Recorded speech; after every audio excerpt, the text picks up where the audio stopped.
Late చేయకుండా home made ginger powder ఎలా చేసుకోవాలో చూసేసేయండి. Easy and simple. ఇక్కడ మా మమ్మీ అయితే డైరెక్ట్ చేసి పెట్టేస్తుంది డ్రైగా. సో అప్పటికప్పుడు వెళ్ళి తెచ్చుకోవడం కానీ లేదా ఫ్రిడ్జ్లో పెట్టినా కూడా కొన్ని టైమ్స్ పాడవుతుంది జింజర్ కూడా.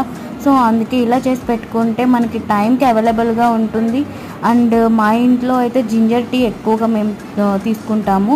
సో టేస్ట్ అయితే చాలా బాగుంటుంది. స్పెషల్లీ నా చేత్తో చేసిన టీ అంటే మా మమ్మీకి చాలా ఇష్టము.